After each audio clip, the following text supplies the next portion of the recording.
Cari telespettatori, ben ritornati, ben ritrovato anche il nostro ospite Danilo Toccane, segretario regionale dello SPCGIL del Veneto, che ha partecipato, come anche molti altri, all'edizione 2015 Campi Antimafia, Campi della Legalità sostanzialmente, e anche a un incontro, un convegno che si è tenuto a Villorba in provincia di Treviso ancora il 29 ottobre. Tema della legalità che è purtroppo sempre di estrema attualità, perché poi sono notizie di questi giorni, di quest'oggi, ma non occorre anche sfogliare i giornali, purtroppo le cronache ne parlano continuamente, di un'illegalità, di una mafia che è penetrata in modo rilevante nel nostro territorio. Sfogliamo i giornali e lo leggiamo chiaramente, e che purtroppo ha delle connivenze anche significative. Ma cosa vuol dire parlare di legalità per la Regione Veneto, per chi agisce nella Regione Veneto? Come si sensibilizza anche la popolazione a stare attenti, a evitare di entrare a contatto con certe forme di delinquenza anche organizzata? Sembrano parole che vengono da altre realtà, ma in realtà ci riguardano estremamente da vicino. Lo SPCGIL si è attivato anche d'estate con i campi che sono attivi sul territorio, per cercare di portare i giovani a contatto con questa realtà e quindi fare anche educazione.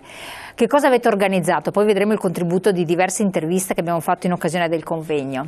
Sì, noi del sindacato pensionati nazionalmente, ma per quanto ci riguarda come SP del Veneto, è già il quarto anno che ci impegniamo in questa campagna di utilizzazione di quelli che sono i beni confiscati alla mafia, ma non soltanto come elemento, diciamo, di contrasto alla illegalità, ma anche come un elemento di riattivo, di utilizzazione di questi beni che vengono appunto confiscati. Nel nostro paese abbiamo centinaia, abbiamo migliaia di beni confiscati alla mafia. Però molti non sono operativi. Nel nostro Veneto noi abbiamo sostanzialmente 4 beni confiscati alla mafia, che sono poi quelli che tradizionalmente noi conosciamo, quelli di Campolongo Maggiore in provincia di Venezia, il bene di Erbè in provincia di Verona.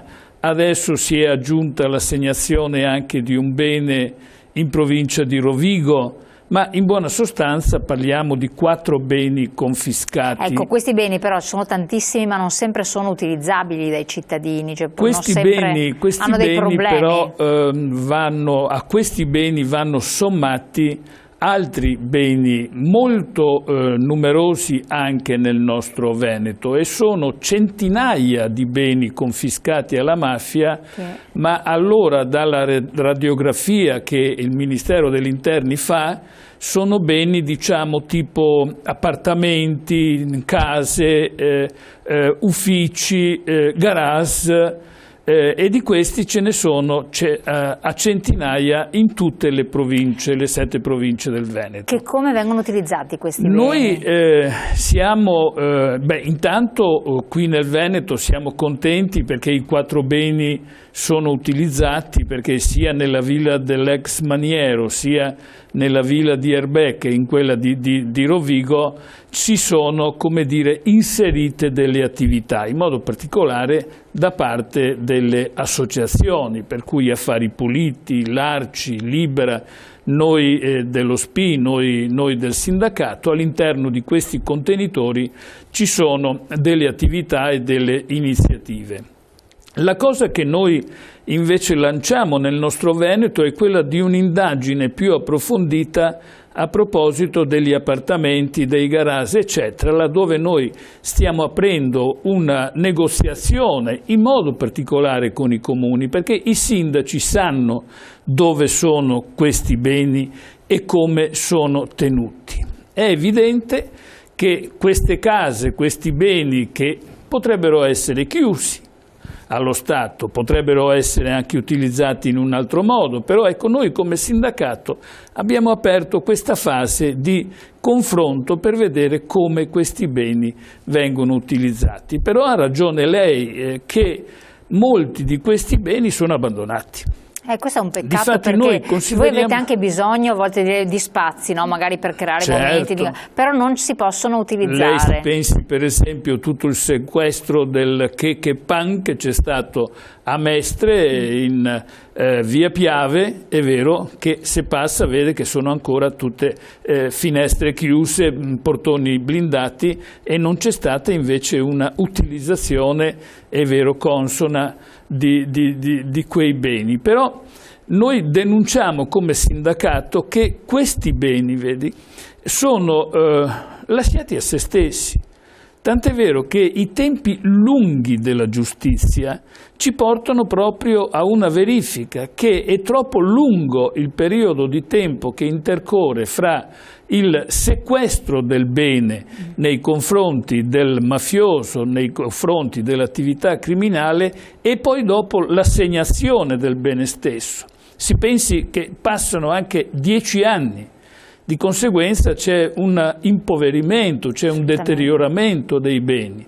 E io sono molto contento che proprio in questi giorni, guardi, mettiamo così, il 12 di novembre, il Parlamento, la Camera dei Deputati, ha approvato una nuova legge.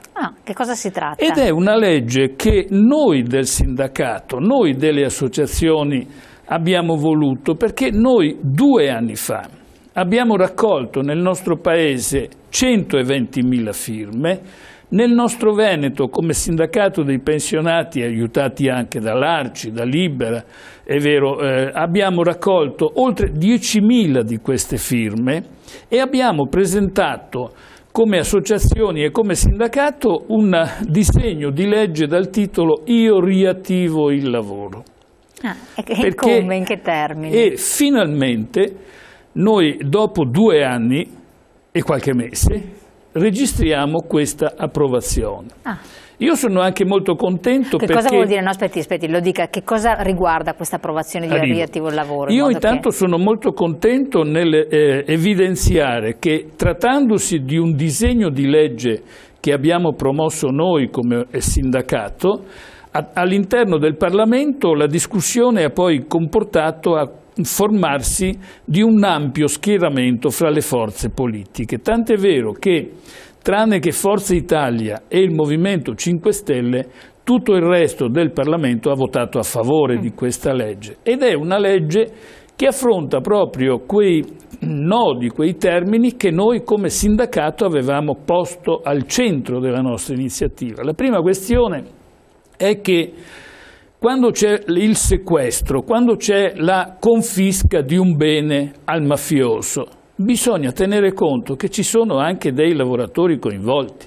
Certo. Perché molte volte, il più delle volte, sono aziende industriali, sono aziende commerciali, sono aziende che il mafioso rendeva produttivo. Ecco, questo è il punto. E noi denunciamo che fino a questo momento non si tiene mai conto di quelle che sono le ripercussioni. Noi diciamo è giusto che si intervenga, è giusto che si sottragga il bene all'attività mafiosa, però bisogna tenere conto anche che ci sono giustamente dei lavoratori che devono essere tutelati.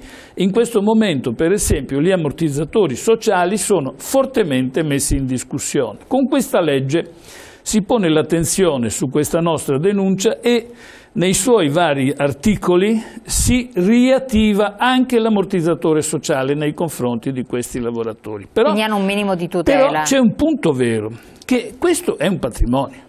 Sì. Di conseguenza io sono molto contento che la nostra denuncia, che le dicevo prima, per esempio dell'arco di tempo molto lungo che intercorre fra il sequestro e la confisca, con questa nuova legge, che io mi auguro che il Senato la approvi celermente per renderla operativa, si accorciano molto i tempi per l'assegnazione, è vero, dei beni stessi, onde evitare proprio il deterioramento, la distruzione.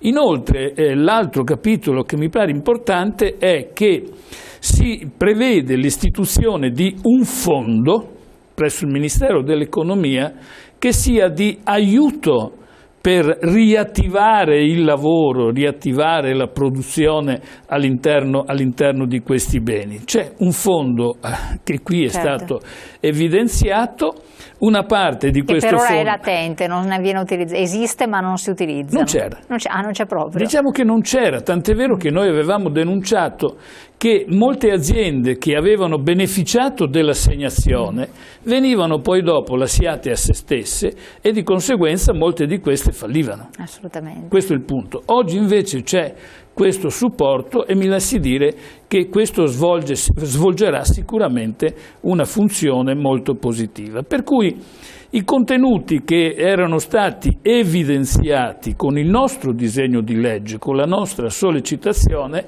sono stati poi dopo alla fin fine recepiti all'interno del Parlamento ed oggi siamo in presenza di una nuova legge. Però, vedi, 2 anni ci abbiamo messo per arrivare. Però ci siete riusciti.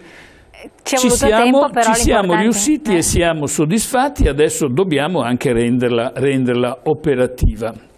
Ora, noi come sindacato facciamo la nostra parte, evidenziamo le nostre peculiarità e anche le nostre urgenze.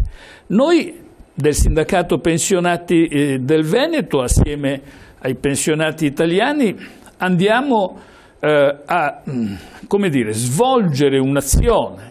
Non dico a lavorare, a svolgere una funzione, per cui quello che io trovo di grande importanza è che in questi beni, che in modo particolare sono allocati al sud del nostro paese, tant'è vero che noi del Veneto siamo andati a operare in 10 campi, in Sicilia, in Calabria, in Campania, oltre che Campolongo a Venezia e Erbè in provincia di Verona. E c'è questo incontro, diciamo così, fra anziani, portatori di storia, di memoria, di valori, portatori di una cultura della legalità, che si incontrano con i giovani.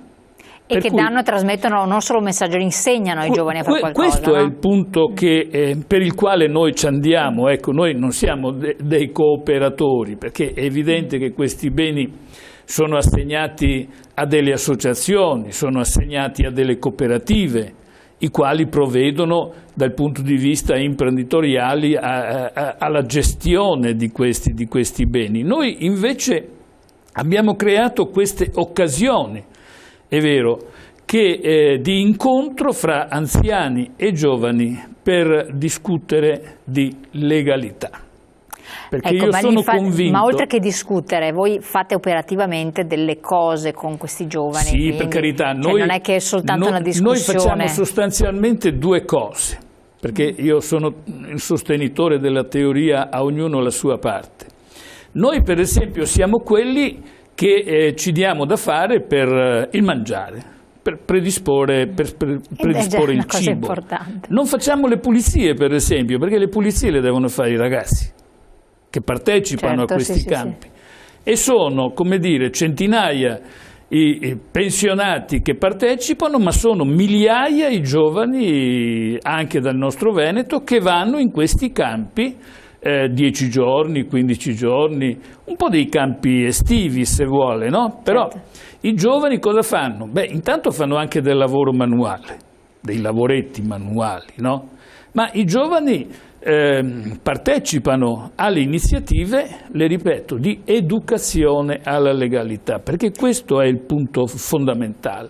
Noi trasmettiamo ai giovani, con i nostri racconti, con la trasmissione orale della nostra storia, dei nostri valori che abbiamo accumulato nel corso di lunghi anni di lavoro e di vita, e con loro io vedo che si costruisse proprio un dialogo, in modo particolare alla sera. Alla sera, finito il tutto, il fatto di rimanere lì a raccontare le nostre storie, i nostri valori, quelli che sono stati gli appuntamenti focali della nostra esistenza, riscuotono una grande attenzione da parte di questi giovani. Però mi lasci dire che noi nel Veneto ne abbiamo inventata un'altra e abbiamo definito il progetto Dai campi alla scuola, proprio perché siamo convinti della fondamentalità dell'educazione. Noi durante il periodo estivo andiamo nei campi, certo, e nei campi ci incontriamo con i giovani e facciamo di queste cose, poi dopo partecipiamo ai pomeriggi, per esempio, a delle iniziative di confronto con magistrati, con avvocati, con giornalisti, con scrittori, cioè ci sono anche questi appuntamenti, diciamo così, clou della giornata. Ma durante l'inverno noi abbiamo inventato lo slogan "dai campi alla scuola". E quindi andate nelle scuole? Andiamo nelle scuole. Guardi, l'anno scorso noi come sindacato di pensionati siamo andati in 30 istituti scolastici della nostra regione e abbiamo incontrato circa 3.000 studenti. Caspita, non è poca cosa. Che risposta vi hanno dato gli studenti? Intanto la partecipazione è una partecipazione convinta. E mi lasci anche dire che abbiamo trovato un grande sostegno da parte del corpo degli insegnanti, in tutte le scuole. Noi abbiamo trovato insegnanti che hanno accolto questo nostro messaggio, dai, ragioniamo di legalità, eccetera. I ragazzi vi partecipano convintamente, molte volte con gli occhi un po' sgranati, ma partecipano al dibattito. Partecipano al confronto, fanno delle domande. Ora, sai, siamo sindacalisti, siamo abituati a parlare, ma incontrarsi magari con dei personaggi che hanno avuto direttamente a che fare con la mafia. Certo. Perché noi abbiamo anche questa disponibilità, questa fortuna, che ci sono persone che volontariamente vengono su dal sud. Quindi portano delle testimonianze dirette. E portano delle testimonianze dirette di che cosa vuol dire vivere con la mafia. Perfetto, allora noi siamo arrivati alla pubblicità, poi vedremo appunto questi contributi, perché sentiremo anche dei giovani, sentiremo varie voci che abbiamo interpellato naturalmente in occasione poi di questo importante momento di incontro dove avete fatto il punto della situazione che si è svolto a fine ottobre. Pubblicità.